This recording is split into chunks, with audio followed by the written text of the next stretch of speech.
anyhow, I'm desperate for an haircut. It gets that halfway length where it's like, it doesn't know where it's coming or going. I always look completely not like windswept. Look at this. Oh, I'm going to have to get my scissors out later, aren't I? That's just ridiculous. Anyway, today, live chat, just nattering away. Do a bit more blending board, because remember the last live chat that we did. I'm going to hang around a little bit to see if anybody turns up before I start doing my demo. But don't worry, you can watch this tomorrow. It uploads and it takes to the next day before it goes live, so you can always catch up anyway. So yeah, I'm going to do blending board today, using the exact same fibres as I used last week, but we're going to make some mini batts. And then as I progress with my back to basic videos, I'll be using these fibres to show how to spin with them and do a bit of preparation in a smaller form, and then we'll take it through, because I intend to bring in back to basics on my little weaving loom as well, my rigid header loom, and get you started on that if you haven't tried before. And I really do encourage you, if you're spinning, to find not, I mean, if you're a knitter or crochet, it's perfect. You can knit and crochet with all your hand spun fibres, but weaving is a brilliant resource to learn. You don't have to do any fancy techniques or weave patterns like what I do in my 4 shaft loom, like this shawl here. This is not hand spun, it's actually 100% Shetland 4-ply. But get down. There are other things that you can do. The usual shawls and scarves, but there's a process called filling, that you wash your fabric, because essentially you're making a fabric, and you can wash that to a point where it won't fall apart, and you can cut it, and you can make other things using patterns. You can make yourself handbags, you can make yourself cushion covers, you can sew panels together to make throws for the blanket or lap blankets, throws for your bed runners, table runners, mats. There's a lot of kettle water, teapot warmers. There's a multitude of items that you can make out there, just like you would do with a piece of fabric, but you've made this with your hand spun wool. You can make yourself jackets, you can make yourself skirts, you can make shorts, trousers, caftan tops. There's loads of things that you can do to apply your woven fabric to, and you don't need to have a big loom. You can do all this with a small loom by making your measurements up, cutting sections out, stitching them together, and then using a pattern to make a rustic looking, like a handbag or a rucksack, or what else could you make? Project bags, purses, pencil cases. There's so many things that you can do with woven. So I will be taking these back to basic stages through, but at the moment, next week, it will be a video that I'll be doing is getting you started on a spinning wheel. I did the drop spindle last week. I did spin off a load this morning out of my rovings, one of my peonies on my drop spindle, and I ended up with this. And I had every intentions of knitting up into, or crocheting up into a quick swatch, so you could see. And it decided it didn't want to spin up for me. It didn't want to ply. It decided it wanted to knot up in the middle. So I'll have to take my time and sort it out later on and unravel it all again properly and have another go. But yeah, that's a bugbear. So it's always trying to find. I should have wrapped it around the toilet roll, but hey ho, what can I say? So today I've got the blending board out, and I'm using all the exact same fibres as I used last time. There's the dad back. It's his birthday tomorrow, so he's got to get his birthday card and birthday money off his mother. So boys, they never grow up, do they? They're always off running to their mums. So yeah, so what I wanted to do this week was to show you how to do a mini batt on your blending board, and then how to add textures to it. So I'm going to do the blending board without anything bar the silks and these fibres in it, like I did with the Rolex. But then I'm going to take out the silk and the bamboo fibres, and then I'm going to give you, hand spun definitely has a mind of its own, doesn't it? I know, Sonia.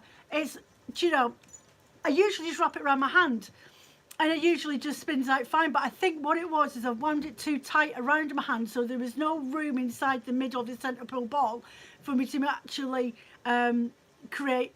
lift out the fibre out the middle of it. So I was like, I'd spun it. I mean, literally, there's not a lot on these little peonies or Rolex that I made up last week on this live show, but there's at least 30 yards of fibre spun up in that, which I did in about half an hour this morning on my drop spindle, just to prove a point, and I ballsed it up. But I've been doing it for years, and it can happen to the best of us. Anyway, thank goodness I didn't do it on one of my videos from my tutorials. So yeah, so next week it's back to basics and get you started on a spinning wheel and how to get drafting and everything else. So I thought what we'd do is get these mini batts blended up for you today. Give you a choice of different textures that you can actually add, and you can choose what I'm going to add to this for textures instead of the silk and bamboo today. So what I do have is what I lovingly call popping candy neps. They are, you either love them or hate them, but if you blend them in a specific type of way and layer, then they will. That's what I did the first time I tried the hand method, so now I only do it from bobbins. Maybe I'll try it once again once I've got more years experience. I've been doing it for like six-ish, seven-ish, nearly 7 years, and I still, but then I don't, I'm dab hand at spinning on my drop spindle. I can pick it up, it's like riding a bike, and I get them super thin and everything else, but it's been so long so I've actually plied it, because I do a lot of stuff in single ply, you see. Even when I do weave and I do singles, because my brain thinks, oh well, you'll be able to get a lot more yarn out of it if you keep with a single. It makes no difference whether you do it as a single or as a ply when you're weaving, but that's how my brain goes. But yeah, so sometimes some suggest to do it on a toilet roll, on an empty toilet roll tube, and it's one thing I've never tried before, so I will give that a go. I have got a little cake winder which I usually use, but no, Jo trying to be flash Harry and get jobs done quicker than what she should really be doing and taking her time doing it, I wouldn't have cocked up with her. So anyway, yes, popping candy neps. So they are wool neps, they're just the ends of fibres from the mills, and I dye them all up and I add them to my batts now and again, and I do get comments like, oh Jo, that blend looks really lovely, but it's got the flipping wool nets in them. And I'm like, yeah, I know, but if you have a drum carder at home, or if you have a blending board at home, if you put down 1 or 2 layers first on your drum carder or on your blending board, then add in your most annoying fibres, then put another layer on, then add a bit more of your annoying fibres like these popping candy neps, and then put another layer on top. And you should generally have, when you're drum carding, you could get anywhere between say 6 repeating layers depending on what you're doing, but just for an average, say. So for at least 3 layers, I am the same, singles equal more yarn to my brain, I know. And if you actually did it as a ply, you'd probably get furthering on quicker with your blinking weaving than what you would do. Had to change devices. It was, oh hiya Bridie love, hiya sweetie. So yeah, when you're dealing with these fluffy neps or popping candy, because they do ping out everywhere and it's like tinsel, you end up picking it up for ages. But that's only it, that I would say, it's not only if, but you will not lose as much if you blend them in between your 2nd, 4th and 5th layers, okay? So don't put any in your first 2 layers. Yeah, fluffy neps are fine. I'll do with fluffy neps in a minute. I've got some fluffy neps here.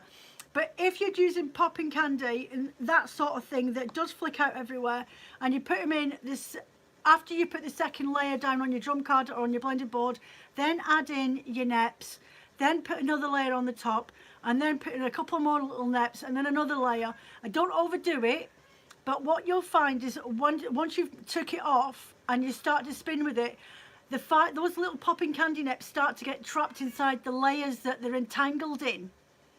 So they'll actually stick and they'll twist together, and the wool fibres that you've blended it with will actually trap them and knot them in between themselves, you see. So that's what my advice is, and that's how I usually, if I've put popping candy neps in my batts, I have always got them blended throughout the inside of the bat. And if I want to just do for a tiny bit of detail, I'll add a little bit on the last layer that you're all going to see when I take the photo.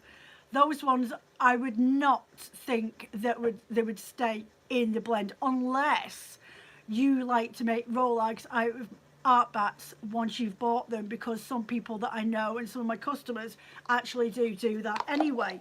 They like to make roll lags because they just find it easy to spin with, or they're drop spindle spinners, so prefer to do it as a roll lag. I like spinning roll lags on a drop spindle as well.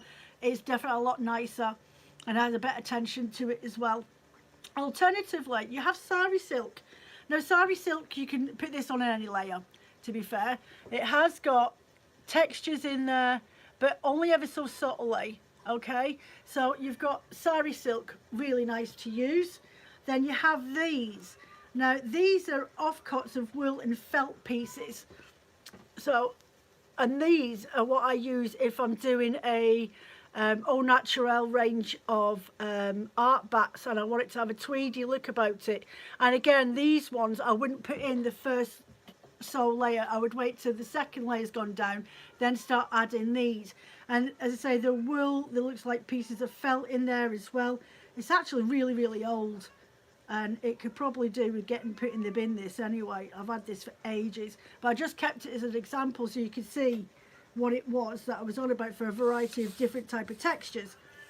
Alternatively, you've got Tussar silk noil and mulberry silk noil, which are just waste ends, or you get them cocoon strippings as well. So it's just the ends of the silk cocoons when they go through the processing. So you'll end up they've tried to salvage as much of the silk out the cocoon as they possibly can, but you will come across like the odd little papery piece inside of it. It's not going to do you any harm. Just flick it out if it's really annoying. It is literally just nature's paper, and that's what the cocoon's made of, is a type of paper. So you've got this that creates nice soft subtle neps that when you're spinning with them break down as you spin along, or if you want nice lumpy bits, just leave the lumpy bits in there. So you've got that as an alternative. Then you can buy coloured pulled threads. These are from fingering weight, spinning, weavings, so you can add those to textures. So that's just an example of a few different types of texture that you can add. I've also got, you could go down the route. I'm going to throw that in the bin because it looks a bit fed up and grotty, so I'm going to shove that over there. So yeah, so you do have a variety of different ones. There's other things like Egyptian cotton fluff, so you end up nice really soft lumpy bits through there, and that gives you a tweedy look. What else? I'm trying to look up there in my mind's eye what I've got. You've got merino wool slubs, which are really quite elongated pieces of wool that's gone through the milling process, and these are the bits that have been cast off and been pulled out and taken off the actual the milling card, and they're still merino at the end of the day. I do use those in there. Get silk slubs is another one. Trying to think. Yeah, that's all that's springing to my mind at the moment. I mean, you can use locks. I don't tend to use locks on my blending board because I think it just pulls at the tines, and unless you're doing like an art yarn, it's just a lot of fuss for using locks. So I think, what do you think, ladies, if I go with the Tussar silk, and I've got some mulberry silk there as well with some different colours, and do that as my texture instead of the bamboo, and then add in some of the sari silk as well, and then you can see what it looks like, and some popping candy woolly neps. I do have some neon ones around, but I couldn't find them, so I've got those that I will put in as well. But what I'll do first is just tilt you down and blend off this mini bat, and then you've got a gist of what it is. And as I say, we're keeping a running theme with the exact same colours from last week. Yeah, so that's what I'm going to do. So I'll tilt you down now, get all that dirt off there. I need to grab my carder, so bear with me a second while I just get you moving. Tilt you down. You should be able to see. It all sounds so wonderful. This is really helpful learning, thank you. Oh, it's all right, Sonia. Right, my carder, got that. What else could you use? Yeah. No, that's it for now. That's all I could find, but off the top of my head anyway. Right. So I'm just going to do a basic. Just do a basic bat Right, so I'm going to get me, I've got the Bio Nylon and Stellina mix blend again from last week. Well, from the other week there when I did my Rolex. There's the merino, the exact same. There's the purple merino, and there's the coral Corriedale, and there's my hand dyed merino and tencel blend. Is that it? I was going to add in some silk into this as well, not a lot, just a bit. I've got the silk on this one, and then it's exactly the same as my little Rolex, and there is some bamboo, so I'll stick that to one side, and we'll get these stripped. I'm going to pull those two pieces to one side and move all this lot out of my way a minute. Split that as well, split that, just to make it a little bit easier for me to work with. Split that in bits, and then just rip that into smaller sections, and it just makes it easier to work with down the board. So I've got 4 pieces. There we go. So I'm just going to plonk that to one side there, otherwise I'll end up with no space to work with. So I am going to use some of my hand dyed fibre first, and I'm just going to start dragging it down like we talked about the other week. I'm not putting no pressure, all I'm doing is guiding my hand and the roving down together to make sure it goes in. You really don't need to put any effort into it. And it's the same theory if you've got a blending board that you can stand at an angle, and then from the top down the board. There we go. And where's the other one? Use this piece here. I'm going to start from this side and work my way back over again, filling in any little gaps that are on the board. Okay. I'll just take this piece off because it's not gone in properly. And I'm just going to quickly give that a pack down.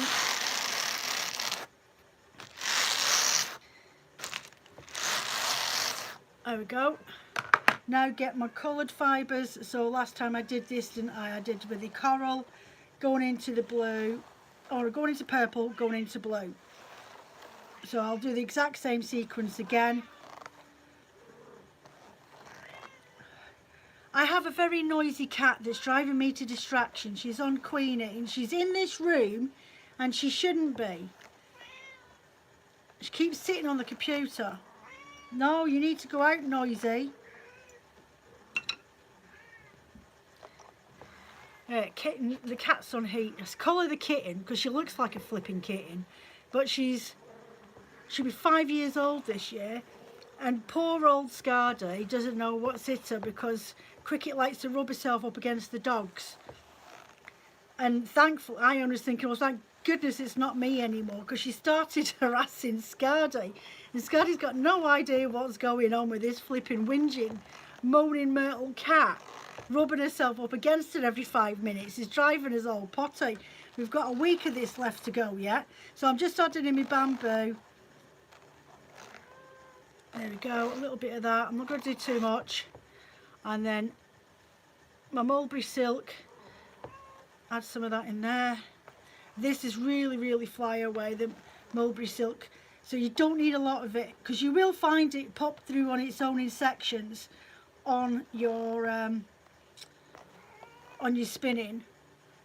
But I say don't use a lot of it, because I always think of blending borders as sort of new to the hobby.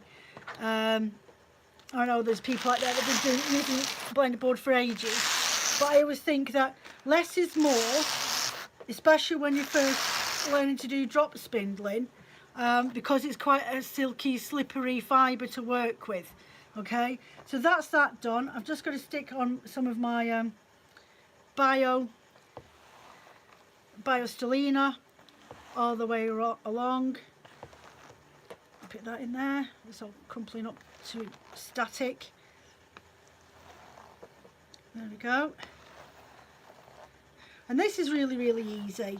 You just want to, I mean, weigh out the fibres. If you want to try and get a specific amount so you know how much fibre you're spinning up at any one time, just weigh it out on a little pair of digital scales, put a little plastic tub on top of them, and then set your balance back to 0, and then weigh your fibres in there and weigh them out in the order that you want to blend with them on your board, which is what I do. And then just repeat that till you've used all the fibre up that you want to blend with, or that you know that you need to blend up 200 grams worth of fibre. Just split them into little packs and stick with about 40 grams, I think, is a nice weight to do for these, and then you end up with a rough average of about 8 to 12 gram roll lags, all depending on how you blend them. So I'm going back to the start again. Put this hand dyed fibre back on there. Oh.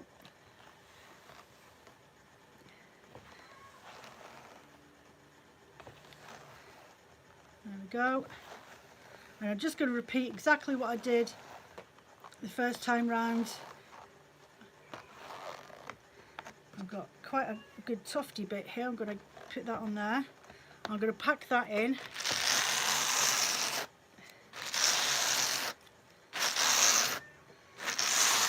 I haven't got any Angelina this time. Have I not got any left in my basket? Oh, I don't really need it, I suppose. Right, okay. So now back to the coral again, making this summer sky dusk sort of colourway on it, and it really does turn out nice, especially when I was spinning it earlier on, because this coral colour comes out and it just pops. It's just so loud when you're spinning with it. It's the first thing I saw when I started spinning my little roller. So I'm going to add a bit more purple onto this, not a lot, just a bit, because it doesn't seem to be much. Right, I'm going to go back in over my bold spots and cover up some of those undercolours. There, that's a bit better. And then my blue, start from over this side, so I end up with an equal amount going along. Equal coverage of colour. And again. So has anybody been trying to do the roll-lags from the other week's live chat where I did the demo? Or have you just been waiting for me to come up with the next one? I will do some videos on the back to basics and cover the topics of these, so you've always got something to go back to, and maybe in a little bit more detail, and probably do a couple of topics on each video covering the tweedy, the silky, and the oh, I've still got some of this left. I might as well put that on there now. What else could I cover? A gradient as well, gradient roll-lags as well, which is really generally what this is anyway. It's just covering a few basics, which is a gradient and using silky fibres in it. There we go. Adding the bio nylon.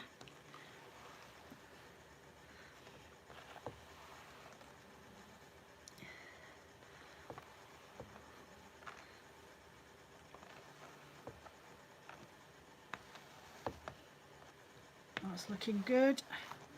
Very happy with the way this is coming out. So I'm doing this a little bit quicker because I know that I want to do a second batt. And then if you've got any questions, I'll have a quick sit down with you before I go, because I'm already at 20. Oh crikey, that got caught in the end of my comb, and it shouldn't have done. Right, so you literally, that's it, that's your batt.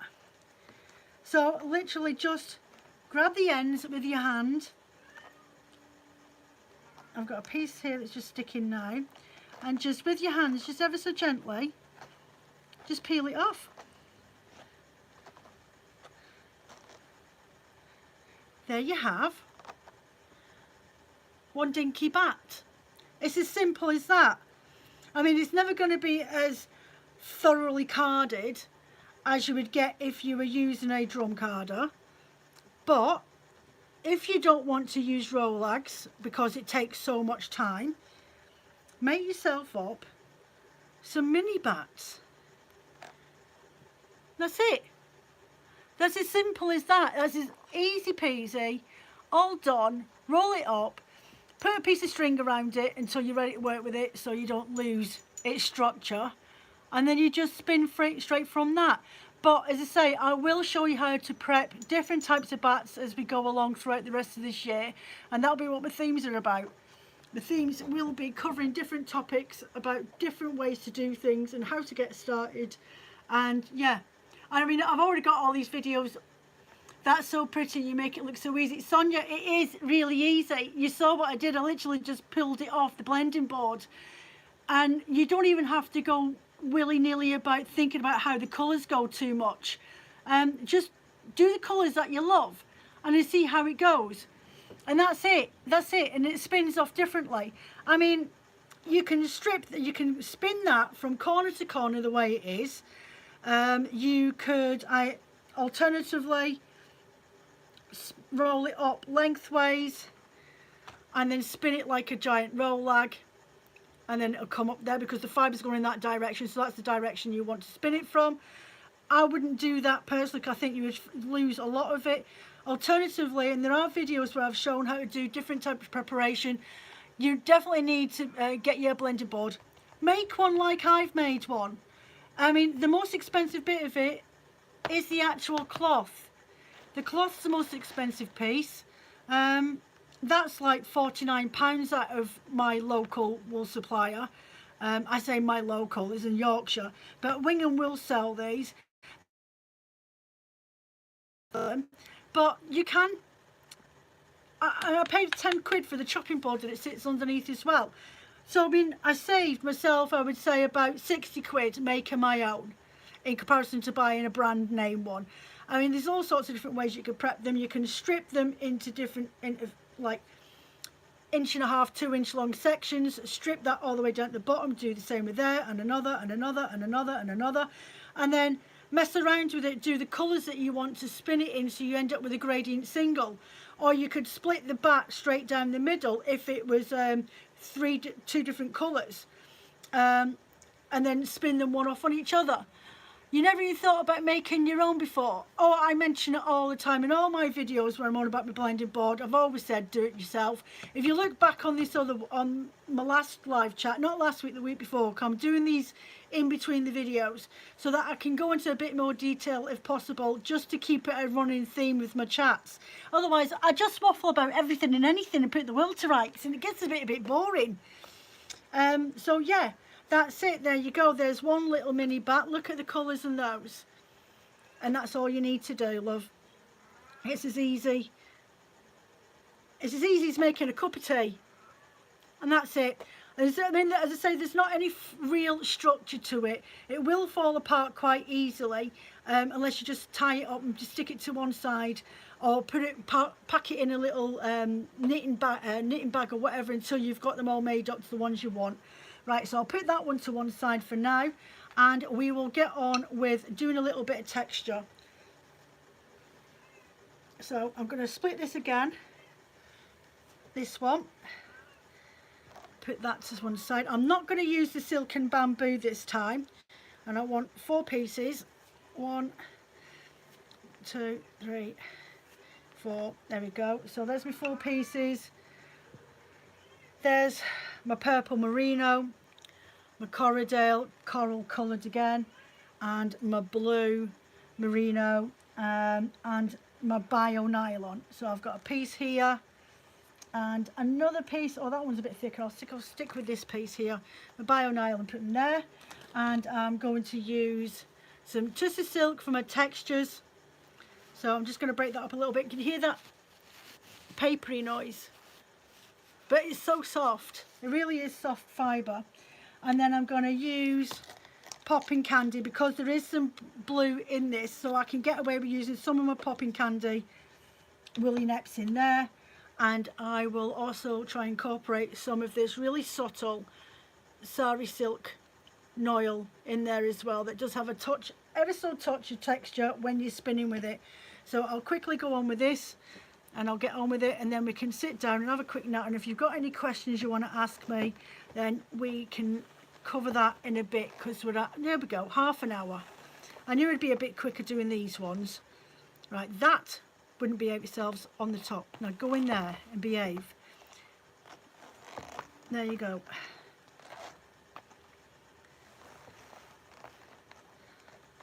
And this roving has been dyed with neons as well, so it will have a light reflection when it's being used as a garment, if that's what you want to use it for, or a scarf or something like that. If you get light reflection on it at night time, it will have just a very subtle touch of neon about it. So that's that done already. That was quick, wasn't it? Right, so now I'm going to put on my colours. So I'm just going to split the corrodale. And you, as you say, you end up, I mean, you've seen I've put 4 layers on these, on this blending board. I say 4 layers. If you count the hand-dyed roving is 1 layer. Now, me putting these colours together is my 2nd layer. And then I will add in the neps and all my little footery bits. So I'll go in with the purple. Over it goes. I'm just going to layer that a bit over the top of the coral. Not a lot, just enough.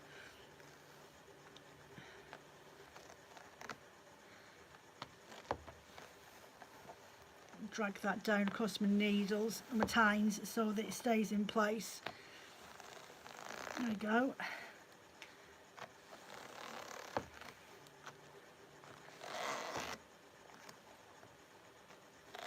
Okay, now dash of blue. I'm just going to get, where's my card up? I'm just going to give this a quick pad over because it's been ever so naughty. It just wants to pop up when it shouldn't be. There we go, pack that down.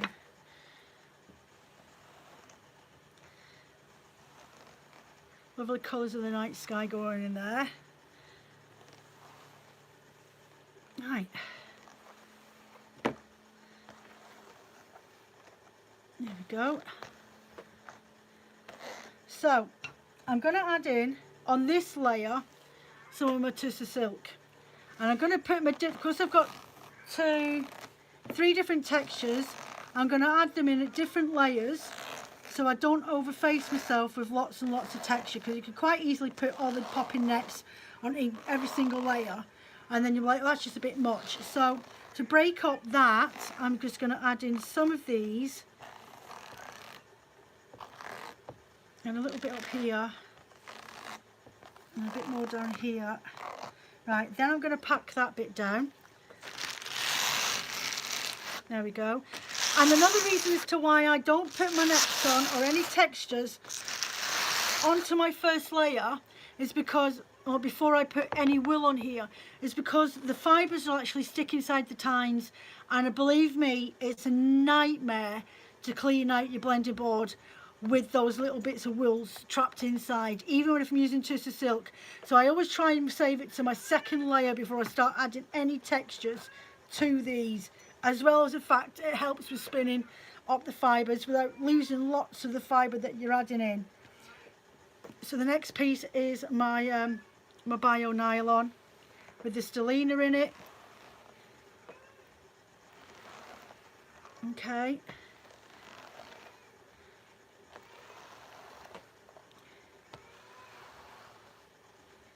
There we go.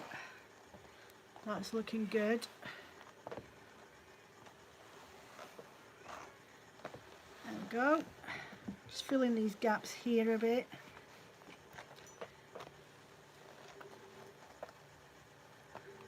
And when you're holding the fibres, I've got mine down here and I'm holding it there because the fibres are quite long in there, so the further you've got your hand away from the tip of the fibre that you're dragging, the easier it will come out. If you pull it up here and your fibres are gone past your thumb, you're going to end up choking it. So you end up pulling it, but you're hardly losing any fibre out of the piece that you're trying to draft down the board.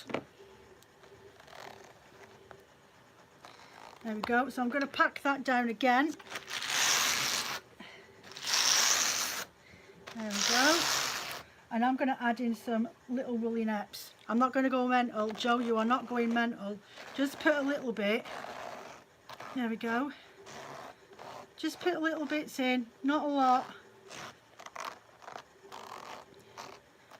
That's it. I'm not doing any more because that is a lot.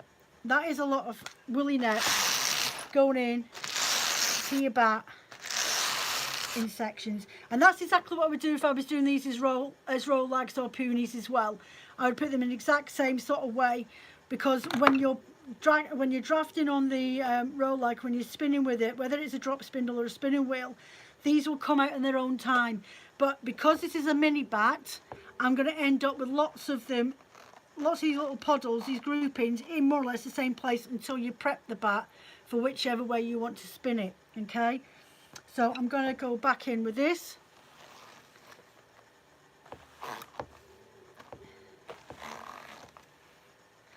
So I'm going to pull my hand back a little bit further down now, because I can feel it tugging against my pull, and I want these fibres to freely come out of my hand. There we go. And one more. I'm going to start this end so I don't miss out on any.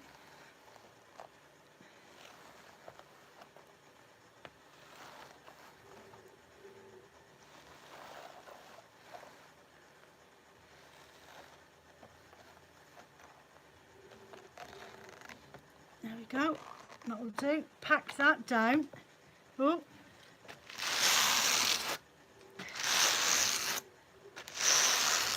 Okay, I'm not going to put any more textures on it at the moment. I'm just going to put my coloured layer on, because I've already put 2 lots of textures on there. I am going to add the sari silk in a minute, but I'm going to put that on just as a last afterthought after I've got these colours on. And I can feel my board is starting to get proper packed in now. And I think that's enough for those fibres. I'm going to go back up here and do the blue and see if I can get much more of this on, because it is really quite compacted in areas now because I have put in these textures. Pull my hand back a little bit on this roving just so I've got a bit more ease in the fibres, and I've got some more. There you go. I don't want to really be fighting with it. And purple down the middle.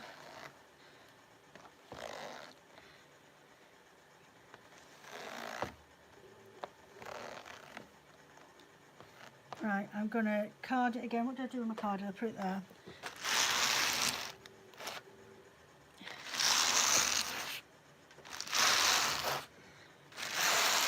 Right, and I'm going to add in, where's the sari silk gone? The last of this sari silk, and I'm just going to ever so willy-nilly put it in areas, and you can see that what I'm getting is these little microfiber threads with the odd little thick piece, so it's a bit of a thick and thin, and it looks so lovely when you spin up with it. I listed some mini bats so you could sample them on the website last week using sari silks, just because they're really nice just to have a play with. If you've never tried sari silk before in fibres, they are ever so lovely. They don't have to make the most prettiest tweedy looking, very subtle tweedy looking yarns. Right, I think that's about it. So I am going to pack that down. I don't think I'm going to be able to get another layer on this. So I might do in areas. There's some sections there. So what I might do is go with my blue and just come over the top of these purples just to trap in these fibres. That's what I like to do, is try and just trap these fibres in place so that you're not, when you're spinning, you're not completely spinning with it on its own. You are spinning with it trapped in the wool fibres to hold them in place, which is essentially what you're trying to do with the popping candy nets, is you need to just figure a way of trapping them into the fibres so that you can spin with them without them going absolutely everywhere.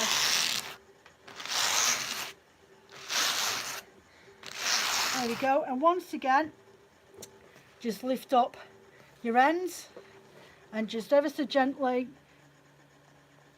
pull that off. Oh, I've got a little bit there.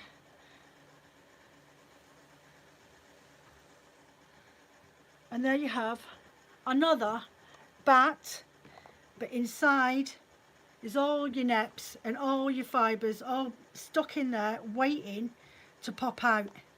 And you can just and so make out some of them on the ends. And then what we'll do is in a couple of weeks time, when we've got the spinning wheel up and I've got to that point in my videos of starting to introduce different types of fibres to spin with and how to prep them, then that's what we'll do with these mini batts. So there's a textured one, and the silky one. So I will have to tie a ribbon around those. They're slightly different, but I've used the exact same fibres. So that's those done, and those are from the exact same fibres that I did the Rolex in last week. Oh, on my last demo. So there you go. That's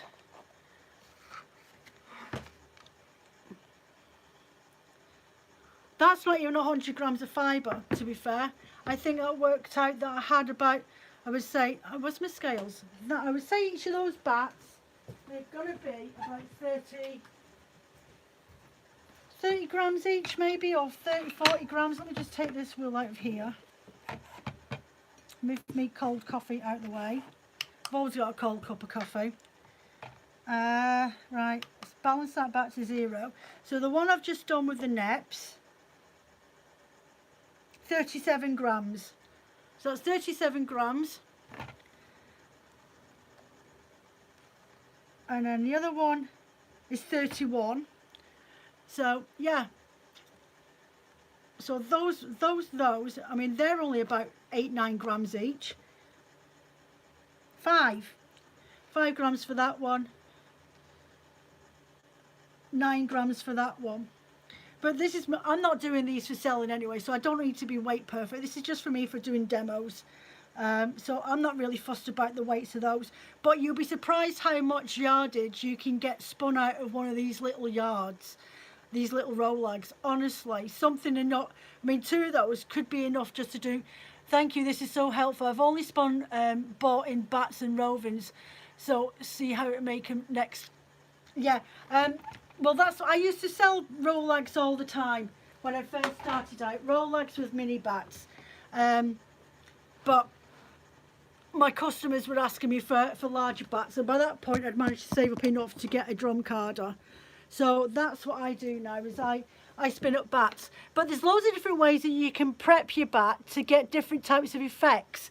Or like, so that when you get, I mean, there's a video I did and I called it the Fugly Blend, and it was getting a couple of batts that you've got from bought yourself from blenders, and sometimes at the time you thought it was absolutely adorable and you stuck it to one side, but then you've ended up getting a batt that it's not arrived exactly how you thought it would look in your mind, and you're like, oh, that's really not that nice, it's quite ugly. Well, could you not go and pair it up with a batt that you've got somewhere stashed away with similar colours, or a darker version of it, or something like that? And I've shown how to zhuzh up batts that aren't exactly adorable, and recycling them and reblending them and making them into something that you feel you can actually use. So yeah, there is a couple of videos like that on here, probably one of my earlier ones as well, in the first year of COVID. That's when I've been doing these videos for about 2 years now. Yeah, 2 and a bit years. So the very beginnings of my YouTube journey. Look at this. Look at this. I really desperately need a haircut. I look like a flipping Tawny Owl. Honestly, it just sticks out like nobody's business. It looks like an indicator. So yeah, that's it. So if, oh, I've got a bit of fluff in my eye. Bear with me, I look like a mole now. Alright, if you've got any questions or any queries, or you want something explained a bit more, then just let me know and I can sort it out. But when it comes to batts, I mean, when I'm drafting at a batt for me just to spin straight off the cuff, well, COVID, that's when we first met, Bridie. Yes, it is, dear. I know you never got rid of me since, have you? Yeah, beginnings of COVID. That would be probably from Rainy. Rainy, she did a, you should see some of your hair on your videos. Oh, do you know, I need to get the hair clippers out. I just can't be bothered at the moment. Every time I've thought to go and get the clippers out and give it a zzz up the back, I keep forgetting. Kathy. Ah, yes, the spinning the spinning video, the first thing, like a live chat thing that I did on Instagram. Yeah, because after that, or before that, I'd done Rainy's online market on Facebook, and that's how a lot of people got to know me. But I'm really, really lucky. I have got a bunch of girls that I've known since I started doing all this. I mean, Hilly was one of the first people that started buying from me, and she's been buying from Lazy Kate Spin on a Sunday, yeah. Hilly's been buying from me since I was on Etsy, so you're talking 5 years ago. Jess Ashenden from Weaver Eye, a lot of her yarns for her intuitive weaving for her shawls that she sells. She's been buying her fibres from me since I started. I mean, I think she was actually one of my very first customers. Spain, Rainy, yeah, she's lovely, Rainy is. Catherine Keatley, she's a Viking reenactor. She's one of my oldest customers as well. Who else? Oh, lovely Jean down in Cornwall. And I've got the lovely Sue down in Wales. They've been one of my old-time customers. So yeah, a lot of them have stuck by me. They might not buy anymore, but they definitely support me. Things have just got so flipping tight, it's ridiculous, isn't it? I'm like looking at Wilder Will's flyer that's coming this morning on my email for stuff that's on sale, and I'm like, there's no point looking, Joe, you can't afford it. Can't afford it. You need to sell more. Yeah, so I'm really, really lucky. I would say out of my mailing list on my website, I would say at least 35% of those are customers I've had for the last 5-6 years from doing what I'm doing. And it was them lot that encouraged me to start doing this. YouTube for me sins is like purgatory. Honestly, it's like purgatory. If you sent me punishment, you need to tell everybody what it is that you need to do. So you don't need to do anything. Just do what you love to do and expand on it. That's all you have to do. And when it gets to the point that you're not enjoying something anymore, then you're either A, doing it wrong, or B, you're taking it too seriously. It's like a job. If you've got a job that you absolutely love and you love the staff that you work with, then why would you ever want to leave? Well, I think crafts like that as well. If you find somebody that explains something to you, now we know who to blame. I know, Bridie. I think if you've got a craft that you love and you find a tutor or some friend that introduces you to it and makes it sound fun, then that's the way it should be. I mean, there's some people like to go geeky, and I will go a little bit geeky, but I won't go too naughty, Joe. Don't go too geeky, it doesn't go in. So I'll never do that on any of my videos, but I will try and break things down. I agree that you love doing it, and that's the point. Yeah, exactly. You don't have to be a perfectionist about it. You don't have to say, oh, I need to do Z twists and S twists to get this ratio and to do... Like, yeah, whatever, it just goes right on the top of my head. I know what it means, but I don't use it every day. Just like I don't use trigonometry every day in my life. It probably applies to a lot of stuff that I do, but I don't need it. I don't need to fill my head up with useless information like that I don't use practically. Iona, you need to get down, darling. You need to get down. We'll be finished in a minute, okay? Look at this girl. She loves having her back scratched. My old girl. She's got a big fat granny's bum. Bless her. She'll be 6 this year, our squishy one. And she's like a bullet, or a tank. Honestly, she's like a flipping tank. You go outside for a walk and she's running by you, you better move quick because she will take you down. Won't you? Right, go on down. So, yeah. I mean, no, I said enough now. Don't take advantage because that Scardy's not here. Yeah, batts. So I'll strip them down, but I'll do like elbow joins in them. And I've explained this before, which is one of the topics that I talked about when we were doing the, when I did the Lazy Kate Sunday chat thing. I was on about how she asked me about prepping it. A lot of your viewers moan at me as I pronounce words incorrectly, but as long as you know what they mean, it doesn't matter. Yeah, and I've got fibromyalgia, Sonia, and I get words mixed up. So there was a comment off a lady the other day on my blending board video that's hit like 3,000 views, and I must have said anti-clockwise when I meant clockwise, and I said you know what I mean, and I got it muddled up. But it's not because I've got it muddled up, I don't even realise I've done it.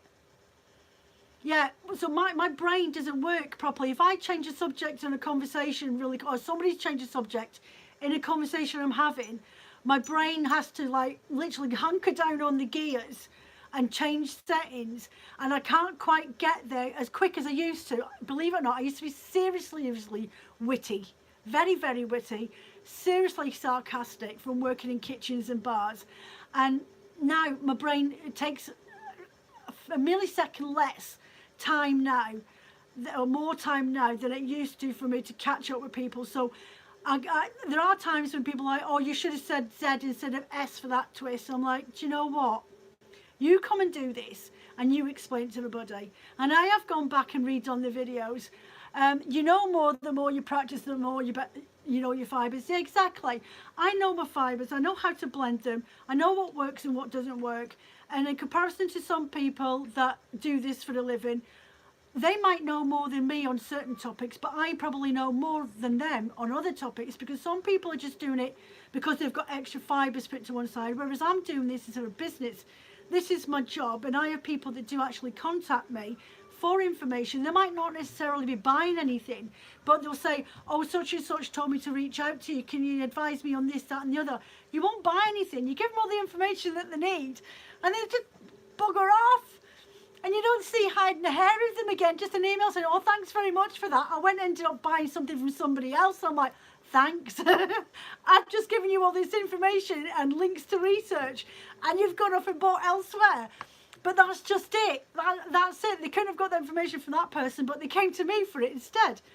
I feel used and abused. But that's just it. I mean, I'm quite happy to pass that info. It's the same for you. It's a nice job, and the amount of free advice you give out is shocking. Well, it's not free advice. It's information that you can go and find elsewhere online quite easily. If you were to go and watch Tiny Studios' online course, she gives out quite a lot of information and tips and tricks as well. It's just a matter of going and doing your research and learning it all. Nicole Frost, she does. I mean, she's who that with the shop. Yeah, exactly. Nicole Frost, I learned a lot from her when I was first starting out. I did a lot of YouTube research, a lot of online research, then started buying the books as I was starting to make a bit of money from doing what I was doing. And I've got I've got what I think is more than adequate amount of books for what I need if I want to go and reference something, especially if the internet goes out and I need it in writing and I need the information now. Like my breed books, my spin books with terminology, because I might not know what it's in there in the back of my mind, but sometimes I just need to rejig my memory of how to explain it, because how I would do it and how I'd explain it is not always methodically correct way of explaining it is to reading a paragraph from a quick rejig of the memory of, right, that's how I'm supposed to say it, not how I'm thinking it, which just makes it a little bit easier in explaining. But I don't mind. I mean, what I would get a bit annoyed with is with me sharing out information. If somebody's literally taken the exact same information that I've said, and then instead of interpreting it into their own words, literally going off and saying what I've said or do what I do literally word for word, that I would find helpful, because you're like, well, I'm doing this off my own back. I don't get any money for it. I don't have enough subscribers to earn any money from it. I'm just the same as everybody else. I'm a struggling artist trying to bring in a bit of income at home because I can't work for an employer, because I've got fibromyalgia. Nobody will employ me. So that's how I end up doing this, because I had a nervous breakdown back in 2014-15, and then I was diagnosed with fibromyalgia in 2016. So I've done this ever since. I'm an ex-retired chef because of my working ethics, and I always needed to do something to keep my brain occupied.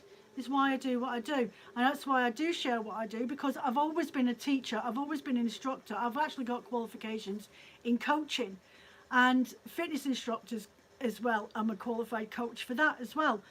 I was a rainbow leader for little girls too for a while. I used to teach waitressing staff and new kitchen staff coming in. So I've always had those teaching skills in me. That's how you started your business, is no one will employ me due to your health problems. Yeah, and they're not supposed to. They're not supposed to discriminate, but they always come up with some excuse. My other excuse before I was diagnosed with fibro was I was a single mum with 3 kids at home, and nobody wanted to employ me. I ended up having to clean out pub toilets, and then I ended up working in the kitchen. But I'm doing the pub toilets at the same time. So, yeah. You're made to go through a lot of useless tripe being a grown-up trying to get into work. There's always a stigma somewhere else. There's always a stigma. Either you're too young, you're a single parent, you've got a disability, you're too experienced, you're too old. Yeah, I tell you, don't get me started on the politics at the moment. Honestly, I'm on that bandwagon already. So yeah, it's just the same here. When I was young, a single mum, people would be so rude about it. Yeah, and are your kids all to the same father? Yes, they are. It's called being divorced, love. Yeah, that would be another rude one. Yes, I've had it all. I've had it all a long time ago, but I've had it all.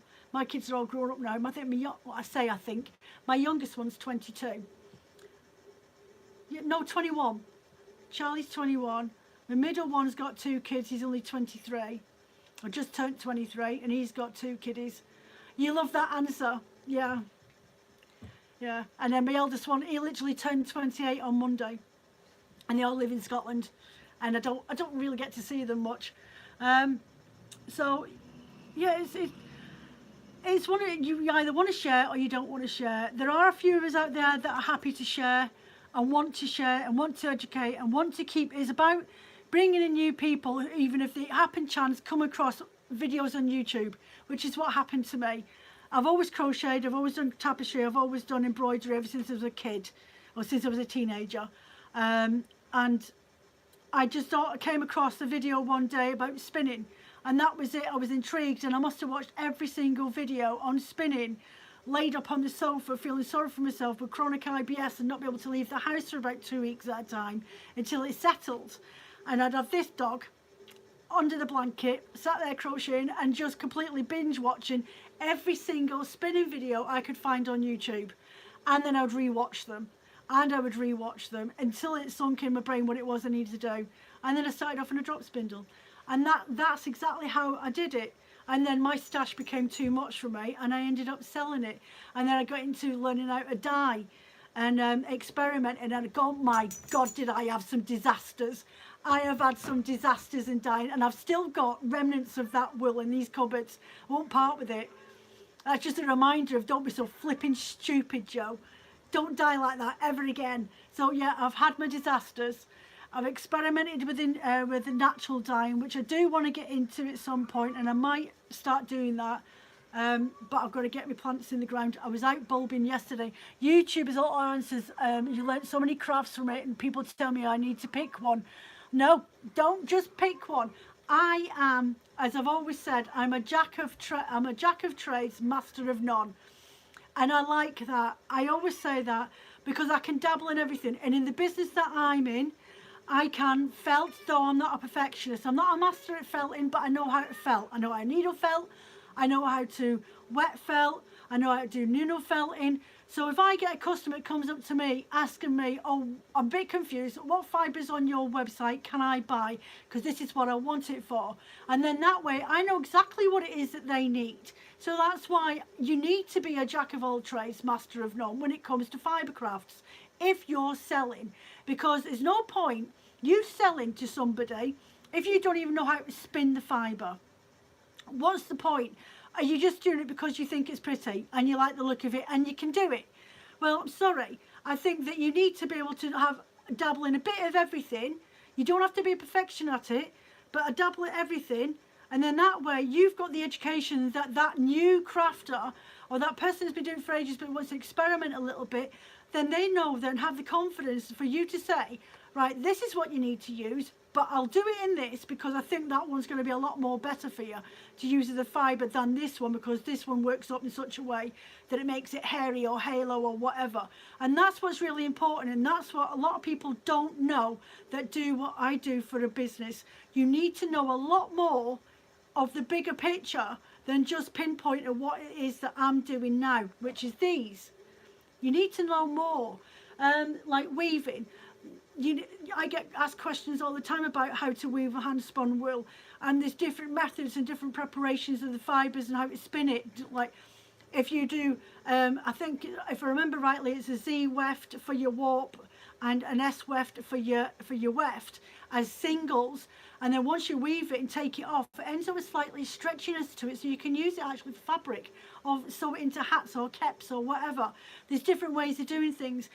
So I like to be a jack of all trades. I was a jack of all trades when I worked for a living bringing up 3 kids of my own. I was a cleaner and I was a chef, and those things worked hand in hand, because whenever it came to a deep clean in the kitchen, it was usually me doing the overtime, scrubbing the place from top to bottom. And that's what I did. So yeah, I don't see, as long as you've got, I mean, Job Centre always says every job has some skills that are transferable, and that's what it is. Doing what I'm doing, I need to have transferable skills, and that's what I do. I apply my skills to different things so that I can advise others, and that's where you need to be as a successful business. Whether people understand that or not, that's their problem. Anybody that knows you as a really good seller and a fibre artist and comes to you on a regular basis, then they will always know that Jo knows what she's talking about, and that's what it is that I do get feedback on, is that Jo does know what she's talking about. And if she doesn't, she'll quite happily go and laugh at herself and go find out what the real information is. Anyway, been on here for an hour, so I need a drink. My throat's killing me, and I've actually got a lady coming at 2 o'clock for weaving chat anyway, new to the area, so might have a new friend. Oh, lovely. So anyway, I'm off. Take care of yourselves. If you get into mischief, don't get caught. See you later. Bye.